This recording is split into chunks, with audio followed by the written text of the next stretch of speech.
I have this makeup kit. It all comes in this cute pink leather bag. It comes with this practice face and stand on the back. It is portable. It all fits right in here, ready to go if you want to practice your makeup on here. It comes with several different brushes and a cleansing cloth, so it is reusable. You can practice your makeup on the face. It comes with eyelashes, brushes, several different types of eyeliner colors, a whole bunch of neat stuff. So let's go ahead and try it out on the face. So I'm going to grab one of these little brushes, and it comes with this cute eyeshadow palette, and you can see the colors there.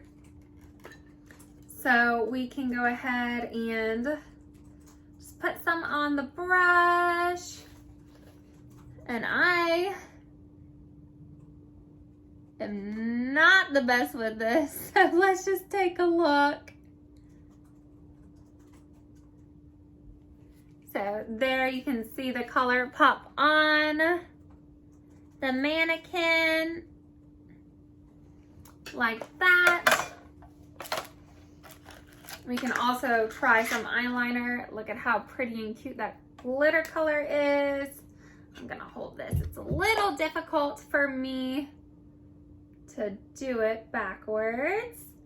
And the good thing about this is that it is reusable. So if you mess up or you want to keep practicing a new look, or you're just wanting to maybe do makeup later, you can go ahead and practice on this really fun face. And it is reusable, so I'm going to show you with the cleansing cloth that it does come with. You can go ahead and take the makeup off, and you can wash this cloth in the washer machine as well. It does come with some cleansing oil, so let me put some of that on there real quick. So it comes with cleansing oil. Just take it. I'm gonna turn this around, and it will help remove the makeup easier. And as you can see, her face is nice and clean, and you can just throw this in the wash when it gets dirty and reuse it all again.